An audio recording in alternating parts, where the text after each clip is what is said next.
হরে কৃষ্ণ। সকলকে জানাই কৃষ্ণের প্রীতি ও শুভেচ্ছা, বিনম্র প্রণাম। নিত্যং ভাগবত মাসের উপস্থিত আছি আপনাদের কৃপা আশীর্বাদ নিয়ে। আজকে হবে 65তম পর্ব। 65তম পর্বতে জানাই কৃষ্ণের প্রীতি ও শুভেচ্ছা। হরে কৃষ্ণ। ওম অজ্ঞানং তিমিরান্ধস্য জ্ঞানাঞ্জন শলাকায় চক্ষুরুন্মীলিतं येन তস্मै শ্রী গুরুবে নমঃ। শ্রী চৈতন্য মনোভীষ্টং স্থাপিतं येन ভূতলে স্বয়ং রূপ কদা মह्यं দদাতি স্বপদান্তিকम्।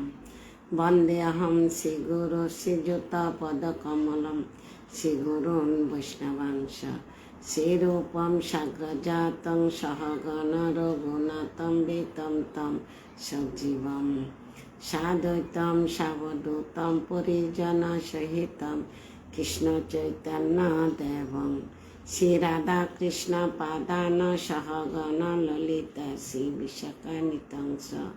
হে কৃষ্ণ করুণা সিন্ধু দীনবন্ধু জগৎপতে গোপেশ গোপিকা কান্ত রাধাকান্ত নমস্তুতে। তপ্ত কাঞ্চন গৌরাঙ্গী রাধে বৃন্দাবনেশ্বরী বিশ্বভানুসুতে দেবী প্রণমামি হরিপ্রিয়ে।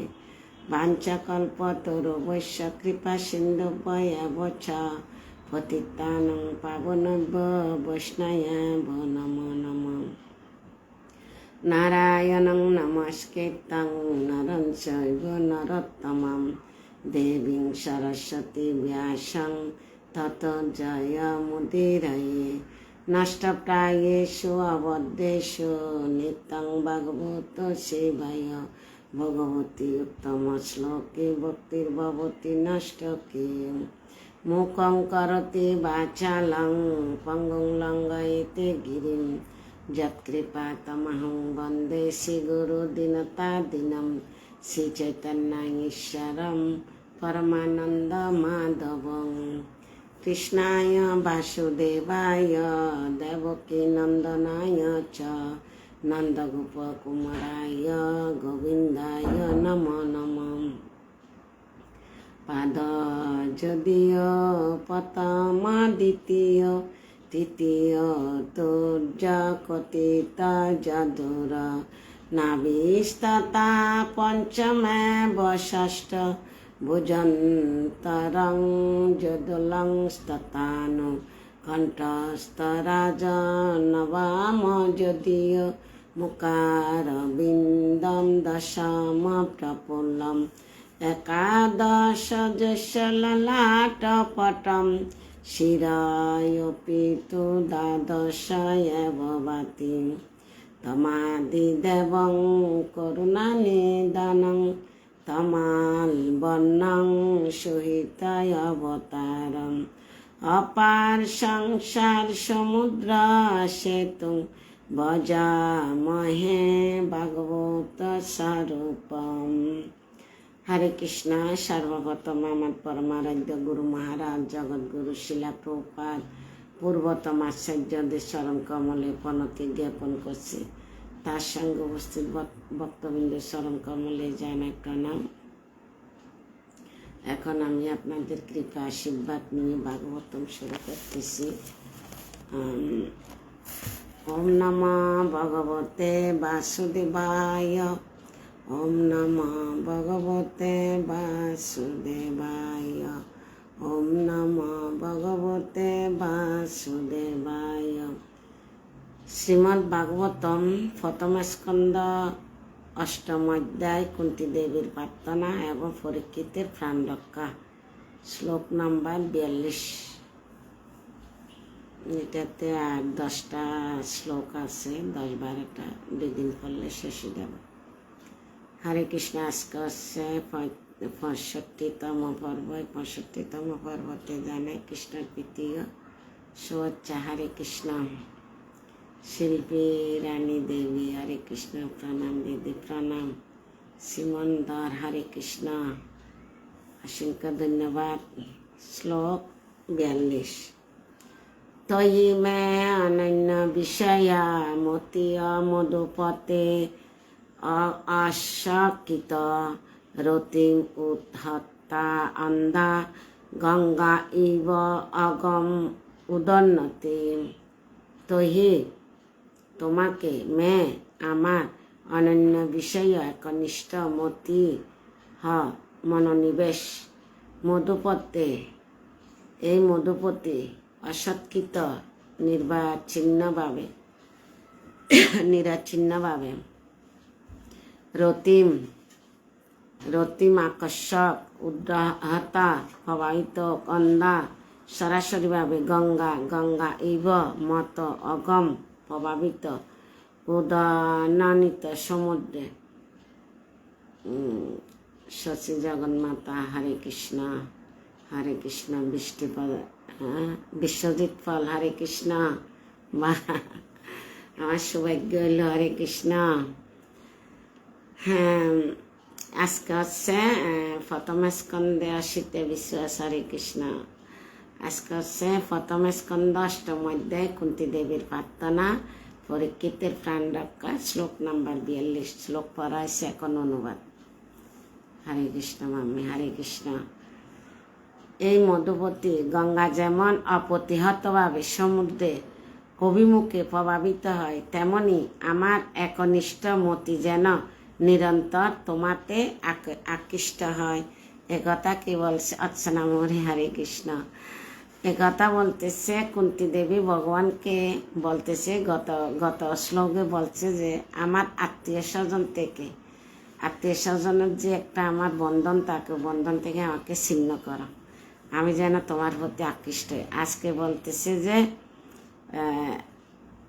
অপ্রতিহতভাবে সমুদ্রে গঙ্গা যেমন অপ্রতিহতভাবে সমুদ্র অভিমুখে প্রভাবিত হয়, তেমনি আমার একনিষ্ঠ মতি যেন নিরন্তর তোমাতে আকৃষ্ট হয়। অপ্রতিহত মানে নিরবিচ্ছিন্ন, নন স্টপভাবে যেরকম গঙ্গার জল প্রভাবিত হয়, তেমনি আমার একনিষ্ঠ মতি যেন নিরন্তর তোমাতে আকৃষ্ট হয়। কুন্তী দেবীর প্রার্থনা কত সুন্দর দেখেন। আমরা কোনোদিন বলবো আত্মীয় স্বজন থেকে আমাদেরকে সম্পর্কটা ছিন্ন করে দাও। ভগবানের কাছে আমরা চাইব কুন্তী দেবী থেকে আমাদের অনেক কিছু শিক্ষা আছে। আমরা সব কিছু নিয়ে যদি বসে থাকি তাহলে আমাদের একুল হবে না। এই মনুষ্য দেহ আমরা কেন পেয়েছি? মনুষ্য দেহকে নিজের ইন্দ্রিয় তৃপ্তি করার জন্য ভগবান পাঠাইছে, ভগবানের নাম নেওয়ার জন্য, ভগবানের সেবা করার জন্য। তো না করি আর আমরা যদি নিজের ইন্দ্রিয় তৃপ্তির জন্য জীবন কাটাই দিই, তাহলে কি হবে? আমাদের কুকুর বিড়াল আবার দেহ দিবে। কত জনি ভ্রমণ করে আসছে, আমাদের কোনো নিশ্চিত আছে? আমরা জানি। কিন্তু এবার মনুষ্য দেহ পেয়ে যদি হারিয়ে ফেলে, কুকুর বিড়ালের যদি দেহ হয়, সেজন্য আমাদের সতর্ক থাকতে হবে। আমাদের আত্মীয় স্বজন পরিবার কর্তব্যটা করতে হবে। এটা না যে ডিউটি ঘন্টা কথা বা সময় নষ্ট, এটা না করে দরকারি কথা বলতে হবে। 10 মিনিটে দরকারি কথা শেষ হবে। 1 ঘন্টা কথা বলতে গেলে আরও 50 মিনিট। তো 50 মিনিট বাঁচলে আমার কত মালা জপ হবে, আমার গ্রন্থ পড়া হবে, ভাগবতম পড়া হবে, গীতা পড়া হবে। তো আমরা বেকার সময় নষ্ট না করে আমরা ভগবানের প্রতি আকৃষ্ট হবো, আমাদের উচিত। কুন্তী দেবী থেকে আমাদের শিক্ষা। হরে কৃষ্ণ। তাৎপর্য: শুদ্ধ ভক্তির পূর্ণতা তখনই লাভ হয় যখন সমস্ত চেতনা ভগবানের দিব্য প্রেমময়ী সেবার প্রতি একাগ্রীভূত হয়। অন্য সমস্ত স্নেহের বন্ধন ছিন্ন করার অর্থ অন্যান্য প্রতি স্নেহাদি শুকন অভিভূতগুলির সম্পূর্ণ নিবৃত্তি নয়। সেটি কখনো সম্ভব নয়। একটি জীব, সেই যে হোক না কেন, অন্যের প্রতি তার এই স্নেহের অনুভূতি অবশ্যই থাকবে, কেননা সেটি হচ্ছে জীবনের লক্ষণ। প্রভাব বিশ্লেষণ করতেছে। বাসনা, ক্রোধ, লোভ, আকর্ষণ ইত্যাদি জীবনের লক্ষণগুলিকে বিনাশ করা যায় না, কেবল তার উদ্দেশ্য পরিবর্তন করতে হয়। বাসনা কখনো ত্যাগ করা যায় না, কিন্তু ভগবত ভক্তিতে এই বাসনা ইন্দ্রিয় তৃপ্তির সাধনের পরিবর্তে ভগবানের সেবায় নিযুক্ত করা হয়। পরিবার, সমাজ, দেশ ইত্যাদি প্রতি তথাকথিত প্রীতি হচ্ছে ইন্দ্রিয় তৃপ্তির বিভিন্ন অবস্থা। যখন এই বাসনা ভগবানের সন্তুষ্টি বিধানের জন্য ব্যবহার করা হয় তখন তাকে বলা হয় ভগবত ভক্তি। ভগবত ভক্তি কিভাবে হয় প্রভাত ব্যাখ্যা করতেছে। শ্রীমদ্ ভগবদ গীতায় আমরা দেখতে পাই যে অর্জুন তার নিজের সন্তুষ্টির জন্য তার ভ্রাতা এবং আত্মীয় স্বজনদের সঙ্গে যুদ্ধ করতে চাননি, কিন্তু যখন তিনি ভগবানের বাণী অর্থাৎ শ্রীমদ্ ভগবদ গীতা শ্রবণ করলেন তখন তিনি তার সেই মত পরিবর্তন করেছিলেন এবং ভগবানের সেবা করেছিলেন। আর তা করার ফলে তিনি ভগবানের ব্যাখ্যা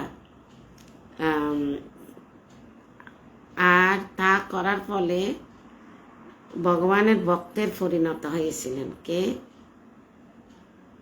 অর্জুন বিখ্যাত ভক্তের পরিণত হয়েছিলেন, যার জন্য সমস্ত শাস্ত্রের ঘোষণা করা হয়েছে যে তিনি ভগবানের সখারূপে ভগবত ভক্তির যাজনের মাধ্যমে পারমার্থিক সিদ্ধি লাভ করেছিলেন। সেখানে যুদ্ধ ছিল,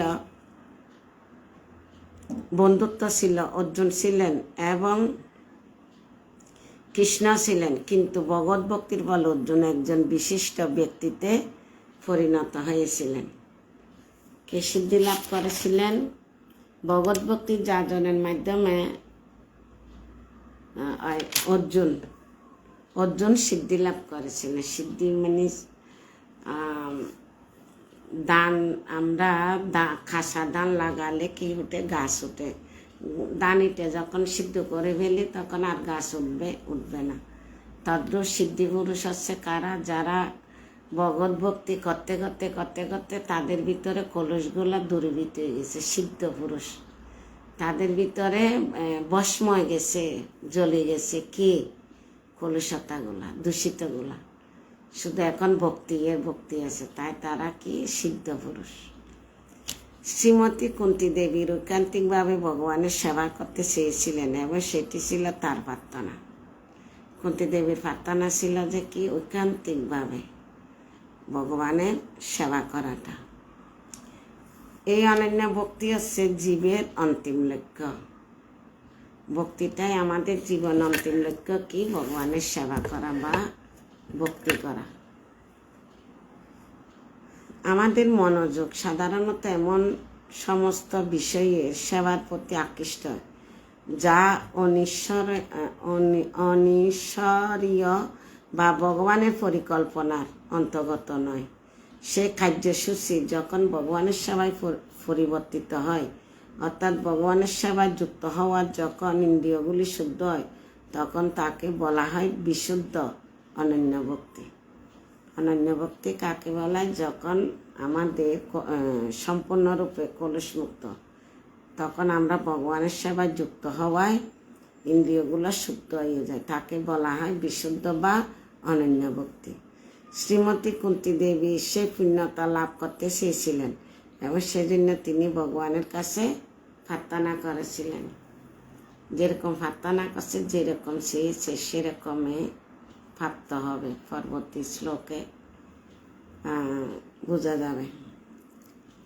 পাণ্ডব এবং বিষ্ণুদের প্রতি তার স্নেহ ভগবত ভক্তি বহির্ভূত ছিল না, কেননা ভগবানের সেবা এবং ভগবত ভক্তির সেবা অভিন্ন। কখনো কখনো ভগবানের সেবা থেকে অধিক গুরুত্বপূর্ণ, ভক্তের সেবা থেকে ভগবানের সেবা অধিক। কখনো কখনো ভক্তের সেবা ভগবানের সেবা থেকে অধিক গুরুত্বপূর্ণ। ভক্তকে কত প্রাধান্য দিচ্ছে ভগবান। কিন্তু এখানে পাণ্ডব এবং বিষ্ণুদের প্রতি কুন্তী দেবীর স্নেহ ছিল পারিবারিক সম্পর্কের কারণে। পারিবারিক সম্পর্কের কারণে কুন্তী দেবীর পরিবারের সাথে সম্পর্ক ছিল। এখন বলতেছে যে আমার আত্মীয় স্বজন পরিবার থেকে আমার সম্পর্ক, স্নেহের মমতা সম্পর্ক ছিন্ন করো। আমি ঐকান্তিক, একমাত্র তুমি ছাড়া আর কিছু না। তোমাকে আমি সেবা করতে চাই, তোমাকে হৃদয়ে বসাতে চাই। কাকে? কৃষ্ণকে। কুন্তী দেবী বাতুসূত্র রূপে প্রার্থনা করতেছে না। কুন্তী দেবী জানতো যে শ্রীকৃষ্ণ হচ্ছেন পরমেশ্বর ভগবান, তাই পরমেশ্বর ভগবান রূপে প্রার্থনা করতেছেন।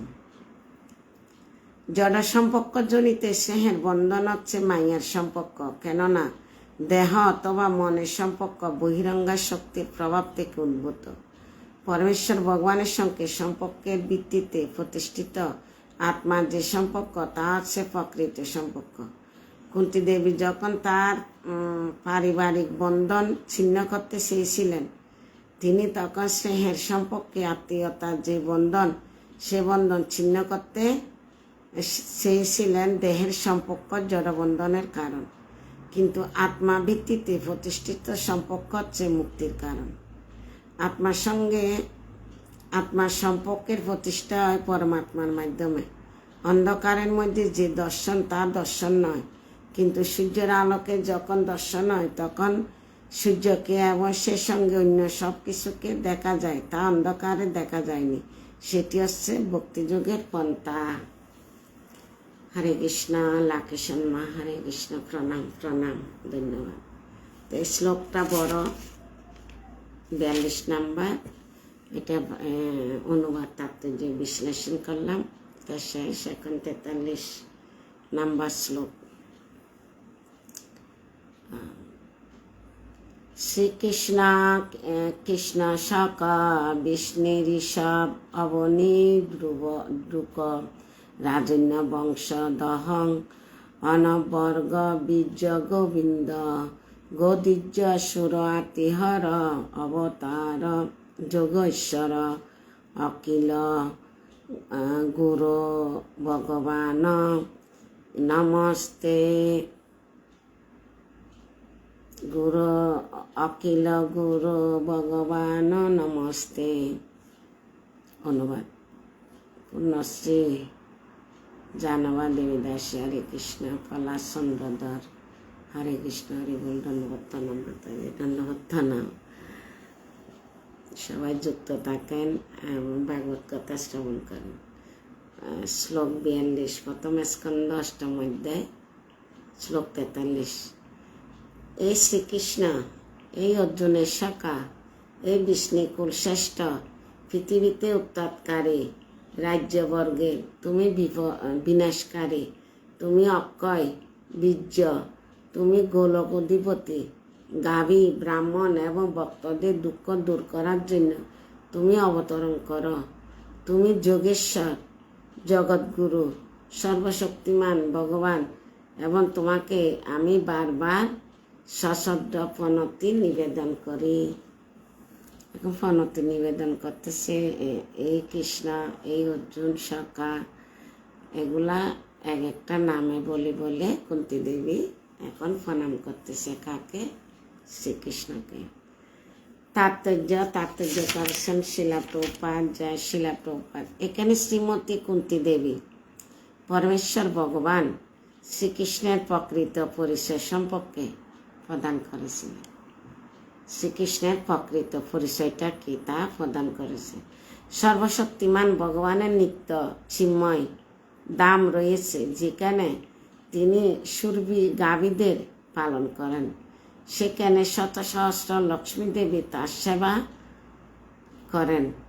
সেখান থেকে তিনি জড়জগতের অবতরণ করেন তার ভক্তদের উদ্ধার করার জন্য এবং উপদ্রবকারী রাজনৈতিক গোষ্ঠীগুলি ও যারা শাসন করার নামে জনসাধারণকে শোধন করে সেসব রাজাদের বিনাশ করার জন্য তুমি তার অন্তঃশক্তির প্রভাব সৃষ্টি, পালন এবং বিনাশ কার্য সাধন করেন, এবং তা সত্ত্বেও তিনি সর্বদা পূর্ণ শক্তিমান এবং শক্তির কখনো ক্ষয় হয় না।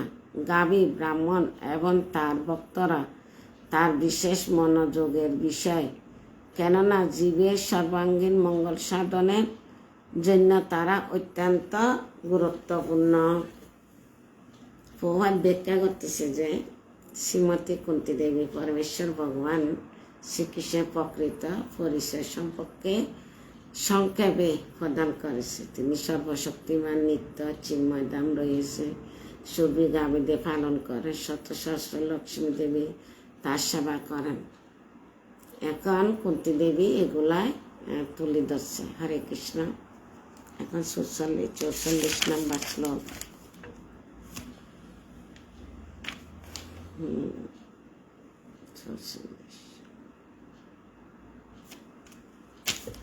সুতবাচ এখন কুন্তী দেবী কি কি প্রার্থনা করছে এ কথাগুলা সুতদেব গোস্বামী নমীশ্বরের ঋষিদেরকে বুঝাচ্ছে বা বলতেছে। সুতবাচ পিতায় ইকন কলপদ পরিণুত অকিল উদয় মন্দম জহাস বৈকুণ্ঠ মহায়ন ইব মায়ায়াম। শ্রী সুত গোস্বামী বললেন, পরমেশ্বর ভগবান তার মহিমা কীর্তনের উদ্দেশ্য সুনির্বাচিত শব্দমালার দ্বারা রচিত কুন্তী দেবীর প্রার্থনা এভাবে শ্রবণ করে মৃদু আসলেন। সে হাসি তার যোগশক্তির মতো ছিল মনোমুগ্ধকর। কুন্তী দেবীর প্রার্থনায় তখন কে আসতেছে? ভগবান মৃদু আসলেন। ভগবানের গুণমহিমা। এখন আমরা ভগবানের প্রার্থনা করতেছি না, যেখানে গুণমহিমা ওখানে ভগবান সামনে দাঁড়ায় থাকে শোনার জন্য। তো এই কথাগুলা সুত গোস্বামী নৈশান্য ঋষিদেরকে বুঝাচ্ছে। ভগবান মৃদু আসলেন, সে হাসি তার যোগশক্তির মতোই ছিল মনোমুগ্ধকর। তাৎপর্য করেছেন শিলা প্রভুপাদ। জয় শিলা প্রভুপাদ। এই জগতে যা কিছু আকর্ষণীয় তা মনোমুগ্ধকর, তা ভগবানের অভিব্যক্তি বলে কথিত হয়ে থাকে। যে সমস্ত বদ্ধজীব জড় জগতের উপর আধিপত্য বিস্তারের চেষ্টায় ব্যস্ত, তারাও তার যোগশক্তির প্রভাবে বিমোহিত হয়, কিন্তু তার ভক্তরা ভিন্নভাবে তার মহিমার দ্বারা মোহিত হন এবং তার কৃপাপূর্ণ আশীর্বাদ তাদের উপর বর্ষিত হয়।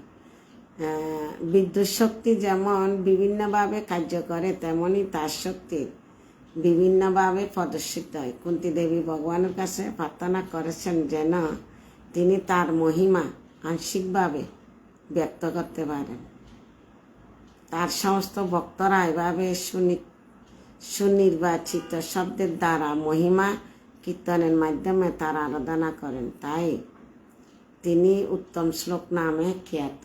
উত্তম শ্লোক মানে আমরা বলি না উত্তম শ্লোকে ভক্তির ভবতি নষ্ট কি। উত্তম শ্লোক মানে সংস্কৃত শ্লোক, সব ভগবান। এবং উত্তম শ্লোক হচ্ছে যে সংস্কৃত শ্লোক, যেগুলো আমরা এখন উচ্চারণ করছি। যত সুনির্বাচিত শব্দের দ্বারা তার মহিমা কীর্তন করা হোক না কেন, তা যথাযথভাবে তার গুণ কীর্তনের জন্য যথেষ্ট নয়। তথাপি শিশুপুত্রের আদবুলি শ্রবণ করে পিতা যেমন সন্তুষ্ট হন, ভগবান তেমন এই ধরনের প্রার্থনায় প্রসন্ন হন। মায়া শব্দটি মোহ এবং কৃপা দুইটি অর্থের ব্যবহৃত হয়ে থাকে। এখানে মায়া শব্দটি কুন্তী দেবীর প্রতি ভগবানের কৃপার অর্থে ব্যবহৃত হয়। এখানে প্রভুপাদ একটা শব্দ তুলে ধরছে, শিশু পুত্ররা আদবুলি শ্রবণ করে পিতা যেমন সন্তুষ্ট হন, ভগবানও এ ধরনের প্রার্থনায় প্রসন্ন হন। যখন ছোট বাচ্চা একটু একটু কথা বলে শিখে না, আদো বলি আদো কথা বলে না, তখন পিতা হোক মাতা হোক সবাই কি হয়, কথা আনন্দিত হয়। আরো শুনবো আর একটু বলো, কত না মানে আহুতকে ভালোবাসা পিতা মাতা। সেই পুত্ররা যখন বাপ বৃদ্ধ হয়ে যায়, চলাফেরা করতে পারে না, বসা পড়ে বা চলাফেরা করতে পারলো, যখন 2টা থেকে 3টা কথা বলে, তখন সন্তানেরা কি বলে, বাবা তুমি বেশি কথা বলো, চুপ থাকো। ভাই মা তুমি বেশি কথা বলো, চুপ থাকো। তখন মা বাবার মনে কি দুঃখ আসে। এখন প্রভাদে এটা ওইটাও ভাবেন, প্রভাদে তুলে ধরছে যে সন্তানকে মা বাবা নিঃস্বার্থভাবে লালন পালন করে, সেরকম ভগবানের সেবা, ভগবানের প্রার্থনা হেতু ছাড়া, কোনো কারণ ছাড়া সেবা করবে, কোনো কারণ মানে ভগবানের কাছে ভক্তি ছাড়া। তো এখানে বলতেছে যে শিশুরা যখন শিশুপুত্ররা আদৌ বলি শ্রবণ করে পিতা সন্তুষ্ট হন। ভগবানও আমাদের ভুল, আমাদের শুদ্ধতায় আছে কোথায়, এই মুখের বাক্য শুনে ভগবানও কি হয়ে যায়, সন্তুষ্ট হয়ে যায়। মায়া শব্দটি মোহ এবং কৃপা দুইটির আগে ব্যবহৃত হয়ে থাকে। মোহর আগে কৃপা দুইটি, মায়া এবং মোহ আগে ব্যবহৃত হয়ে থাকে। এখানে মায়া শব্দটি কুন্তী দেবীর প্রতি ভগবানের কৃপার অর্থে ব্যবহৃত হয়েছে। হরে কৃষ্ণ। এখন হচ্ছে 45 নম্বর শ্লোক। আজকে তো আবার ক্লাস আছে মাতাজিদের, হ্যাঁ 8:30 থেকে ক্লাস। ঠিক আছে, 45 নম্বরটা পাঠ করে দেখি কতক্ষণ লাগে। তাম বুড়মিতি উপমন্ত্র ভবিষ্য গজ সহজম শিয়চ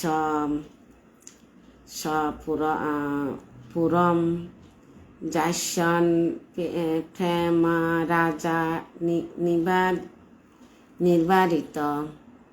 অনুবাদ। শ্রীমতী কুন্তী দেবী প্রার্থনা এইভাবে গ্রহণ করে পরমেশ্বর ভগবান পরে হস্তিনাপুরের প্রাসাদে প্রবেশপূর্বক অন্যান্য মহিলাদের তার বিদায়ের কথা জানালেন, কিন্তু তিনি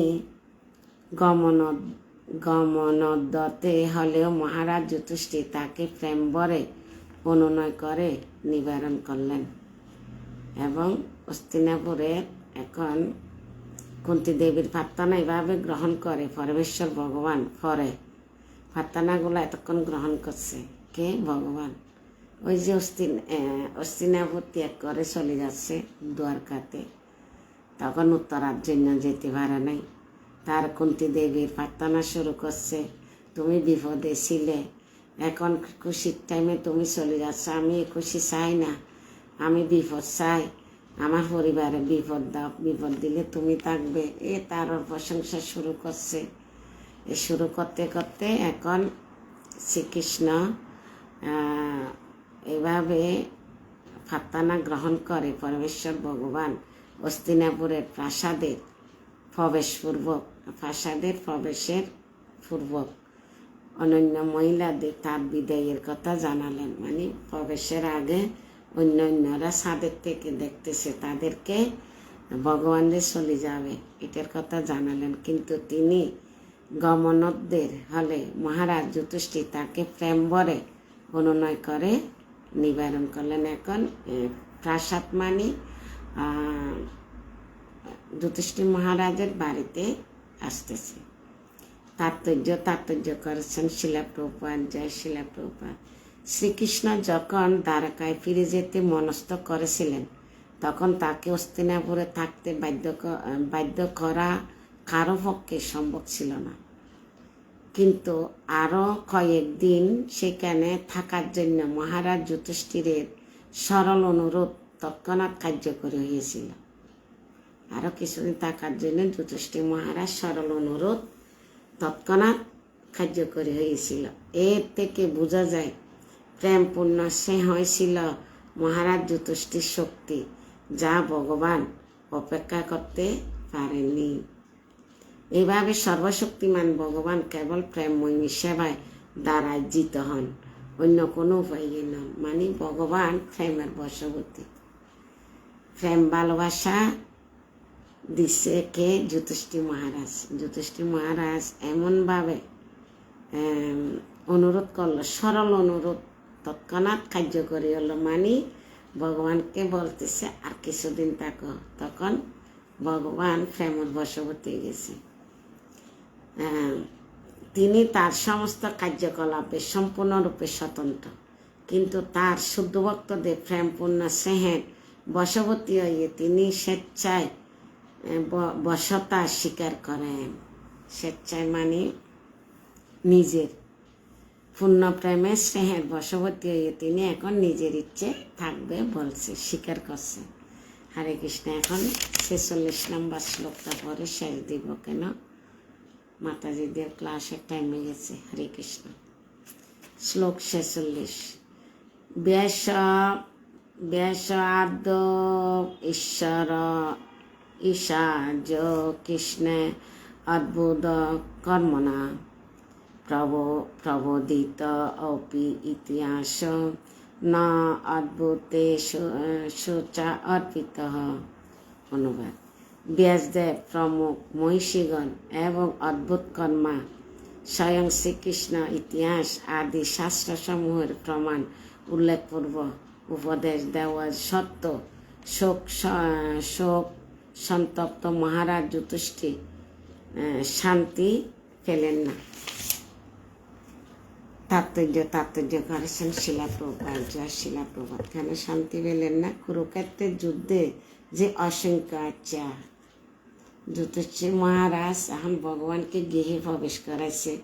ভগবানও মানে সরল প্রেম যখন অনুরোধ করছে, ভগবানও রাজি হয়ে গেছে, মানে প্রেমের বশবর্তী গেছে থাকবো।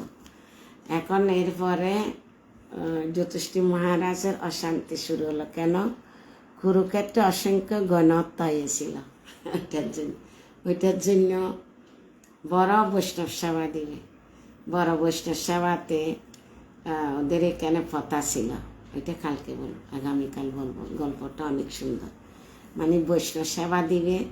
বৈষ্ণব সেবাতে একজন বৈষ্ণব আসে নাই, তখনকে বৈষ্ণবটাকে দ্রৌপদী কীভাবে আনছে। যুধিষ্ঠির মহারাজ অনেক অনুরোধ করে আনতে পারেনি, কিন্তু দ্রৌপদী কীভাবে আনছে আজকে সময় নেই, কালকে বলবো। ঠিক আছে, শ্লোকটা শেষ করি। তাৎপর্য: কুরুক্ষেত্রের যুদ্ধে যে অসংখ্য গণহত্যা হয়েছিল, সেজন্য পুণ্যাত্মা মহারাজ যুধিষ্ঠির ব্যর্থ ছিলেন। বিশেষ করে যেহেতু তার জন্য তাহা হয়েছিল। দুর্যোধন রাজসিংহাসনে অধিষ্ঠিত ছিল এবং সে ভালোভাবে রাজ্য শাসন করছিলেন। সুতরাং একদিক দিয়ে বিচার করতে গেলে যুদ্ধ করার কোনো প্রয়োজন ছিল না, কিন্তু ন্যায়ের বিচারে যুধিষ্ঠির ছিলেন রাজসিংহাসনের অধিকারী। সে বিষয়টি কেন্দ্র করে সমস্ত রাজনৈতিক দলের সৃষ্টি হয়েছিল এবং সারা পৃথিবীর সমস্ত রাজা এবং অধিবাসীরা প্রতিদ্বন্দ্বী ভ্রাতাদের এই যুদ্ধে জড়িয়ে পড়েছিলেন। ভগবান শ্রীকৃষ্ণ সেখানে ছিলেন। মহারাজ যুধিষ্ঠির পক্ষ অবলম্বন করে মহাভারতের আদি পর্বে উল্লেখ করা হয়েছে যে 18 দিন ব্যাপী যে কুরুক্ষেত্রের যুদ্ধে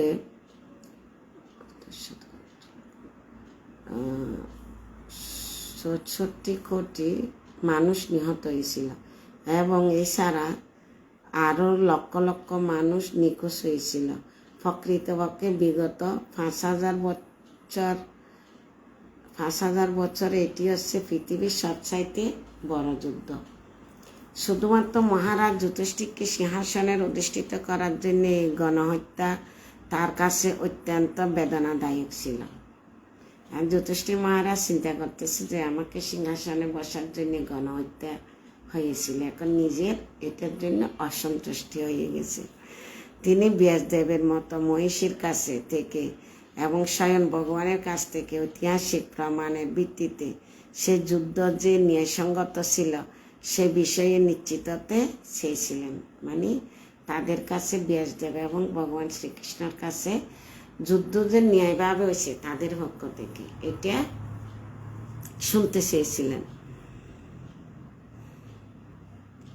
কিন্তু সে সময় সর্বশ্রেষ্ঠ মহাত্মাদের দ্বারা উপস্থিত হওয়া সত্ত্বেও মহারাজ যুধিষ্ঠির সন্তুষ্ট হতে পারেননি।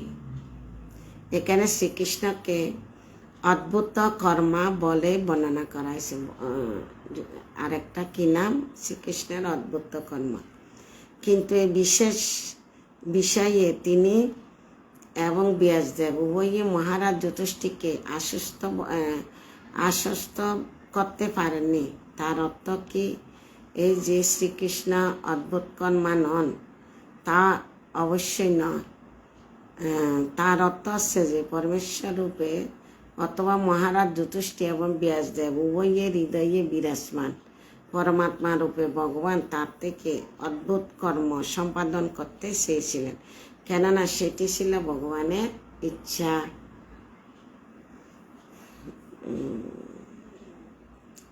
মহারাজ যুধিষ্ঠির পরমাত্মা রূপে তিনি তাকে ব্যাসদেব এবং অন্যদের এমনকি তার নিজের বাণীর দ্বারা আশ্বস্ত হতে দেননি, কেননা তিনি চেয়েছিলেন যে মহারাজ যুধিষ্ঠির যেন তার আর এক মহান ভক্ত মৃত্যুর পথযাত্রী ভীমদেবের উপদেশ শ্রবণ করেন।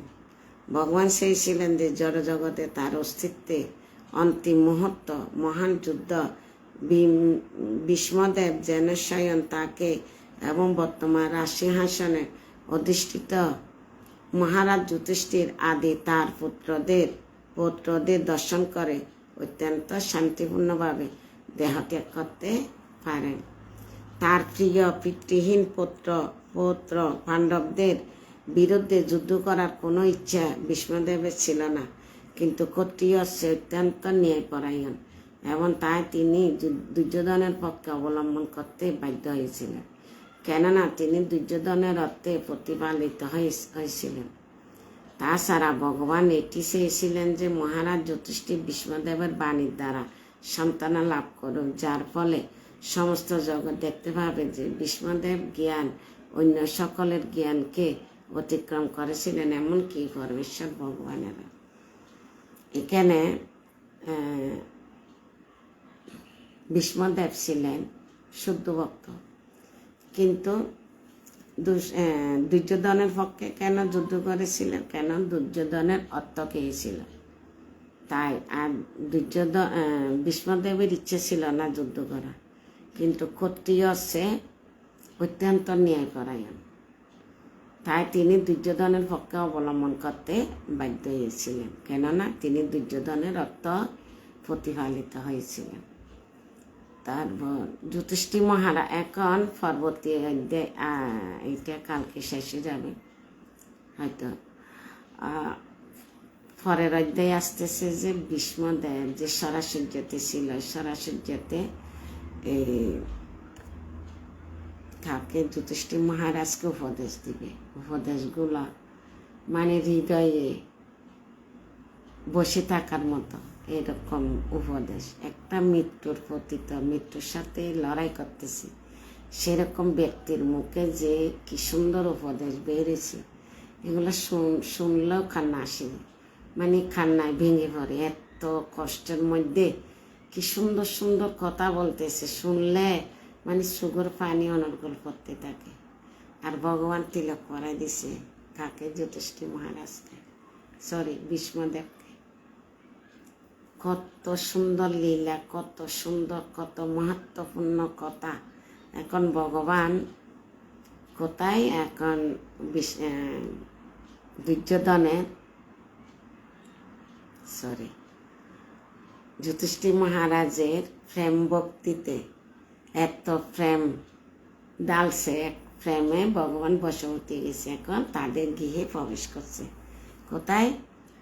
যুধিষ্ঠির মহারাজের রাজ্যতে ভগবান আসছে এবং নারীরা যে উপর থেকে দেখতেছে তাদেরকে বিদায় নিব এখান থেকে কথা বলছে। তো